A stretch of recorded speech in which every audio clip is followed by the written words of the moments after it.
ఏంటక్క short video ఏమో ఇన్ని గిన్నెలైనా ఎందుకు అని చెప్పి ఇప్పుడేమో లాంగ్ వీడియో అప్లోడ్ చేస్తున్నావా అనేది అనుకోకండి. కొన్ని కారణాల వల్ల నేనైతే లాంగ్ వీడియో అప్లోడ్ చేయలేకపోయాను. ఆ రోజు అన్ని గిన్నెలు ఎందుకు అయ్యాయో మీకు ఇప్పుడు అర్థమై ఉంటుంది. ఎందుకు అయ్యాయో అంటే నేనైతే కందగడ్డ భక్షాలు చేశాను ఫ్రెండ్స్. కందగడ్డ భక్షాలు అయితే నేను ఫస్ట్ టైం ట్రై చేశాను, ఎలా వస్తుంది ఏంది అని చెప్పి. అందుకే క్వాంటిటీ కూడా తక్కువ చేశాను. ఇక లేట్ చేయకుండా ప్రాసెస్లోకి వచ్చేద్దామా. Hi friends, welcome back to our channel. ఈరోజు వీడియో కందగడ్డ భక్షాలు. ముందుగానైతే కందగడ్డల్ని నేను మంచిగా వాష్ చేసుకొని సాల్ట్ వేసి వాటర్లో ఉడికించాను. వాటర్ ఎందుకు ఎక్కువ వేసానంటే తొందరగా ఉడకాలని వేసాను. యాక్చువల్గా అయితే కందగడ్డలు ఉడకబెట్టుకొని తినేటప్పుడు మాత్రం వాటర్ క్వాంటిటీ తక్కువ ఉండి సాల్ట్ కొంచెం ఎక్కువ ఉంటే టేస్టీగా వస్తాయి. అలాగే కొంతమంది ఇట్లా తింటారు, కొంచెం ఆయిల్ వేసి ఆయిల్లో సాల్ట్ వేసి కూడా కందగడ్డలు ఉడికించుకొని తినొచ్చు. ఇంకా అవి చాలా బాగుంటాయి. ఇప్పుడైతే మన భక్షాల ప్రాసెస్ చూద్దాం.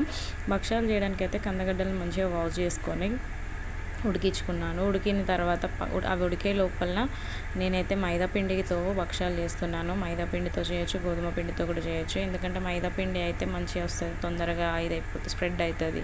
గోధుమ పిండి అయితే మనం చపాతీ చేసే దాంతో చేయాలి కదా, అందుకోసం అని చెప్పి నేను చపాతీ పిండి వాడలేదు. నేనైతే మైదా పిండితో చేశాను. అవి కందగడ్డలు ఉడికే లోపల మైదా పిండిని అయితే ఒక గిన్నెలోకి తీసుకొని కొద్దిగా సాల్ట్ వేసుకొని మంచిగా కలుపుకోవాలి. కందగడ్డ పిండి కలుపుకొని ఇట్లా ఒక రౌండ్గా చేసుకొని మంచిగా మెత్తగా అయిన తర్వాత పక్కన పెట్టుకోవాలి. ఎందుకంటే పిండి నానితే మంచిగా వస్తుంది. సో ఆ లోపలనైతే కందగడ్డలు ఉడికాయి. కందగడ్డలు ఉడికిన తర్వాత వాటిని పక్కన పెట్టి నేనైతే బెల్లం తురుముకుంటున్నాను. బెల్లంని మొత్తం ఇట్లా చిన్నగా పౌడర్ టైప్ చేసుకోవాలి. ఎందుకంటే గడ్డలు ఉంటే పూర్ణం అనేది లిక్విడ్ టైప్ అవుతుంది, గడ్డలాగా ఉండదు. సో అందుకని పౌడర్గా చేసుకొని పక్కన పెట్టుకొని ఇలాచీ పౌడర్ కూడా యాడ్ చేస్తాను, పక్కన పెట్టుకున్నాను. తర్వాత కందగడ్డలు అయితే పీల్ అవుట్ చేసేసాను.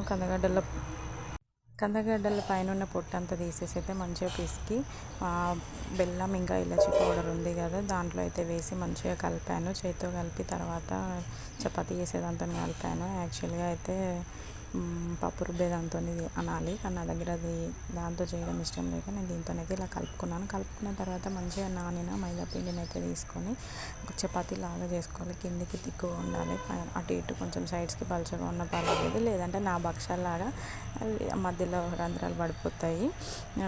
అయిన తర్వాత మధ్యలో పూర్ణం పెట్టుకొని తర్వాత పైనుంచి మళ్ళీ పిండినంతా ఇట్లా రౌండ్గా చేసి దానిపైన కింద ఆయిల్ వేసి పైనుంచి కవర్ వేసి చేతితో స్ప్రెడ్ చేస్తే ఇలా చేతితో ప్రెస్ చేస్తూ చపాతీలాగా చేసుకొని తర్వాత చేయాలి. నాకైతే భక్షాలు చేయడం రాదు, ఇదే ఫస్ట్ టైం చేస్తున్నా. నా భక్షాలను మాత్రం కామెంట్ చేయకండి, ఏదో నాకు వచ్చినట్టుగా చేశాను. ఇలా అయితే మంచిగా ఆయిల్లో వేసి కాల్చుకున్నాను. నేనైతే ఆయిల్లో పెట్టి పెంక మీద కాల్చాను. కొంతమంది ఆయిల్ వేసి పెంక మీద కాలుస్తున్నాను, కొంతమంది అయితే డైరెక్ట్ కడాయి పెట్టి కడాయిలో ఆయిల్ వేసి అలా కాలుస్తారు. అట్లా కంటే ఇట్లనే బాగుంటుంది, ఆయిల్ కూడా ఎక్కువ ఉండదు, ప్లస్ మళ్ళీ టేస్ట్ కూడా బాగుంటుంది. నెయ్యితో కాలిస్తే ఇంకా బాగుంటుంది, బట్ నేను నెయ్యి తినను కాబట్టి నెయ్యితో అయితే కాలవడం లేదు.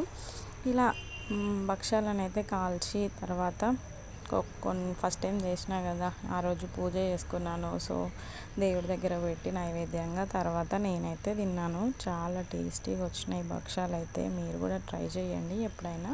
ఉగాది అయితే అయిపోయింది, ఉగాదికి అయితే చేసుకునే వాళ్ళం. వీడియో లేట్గా అప్లోడ్ చేయడం వల్ల పాపం తెలియని వాళ్ళు ఎవరైనా ఉన్నా కూడా చేసుకునే వాళ్ళు వీడియో చూసుకొని అయినా. సారీ ఫ్రెండ్స్, వీడియో అయితే లేట్గా అప్లోడ్ చేశాను. ఇక భక్షాలు అయితే కాలవడం అయిపోయిన తర్వాత నేను తిన్నాను, మా ఫ్రెండ్కి ఇచ్చాను, మా ఓనర్ ఆంటీ వాళ్ళకు కూడా ఇచ్చాను. చాలా బాగా వచ్చాయని చెప్పారు.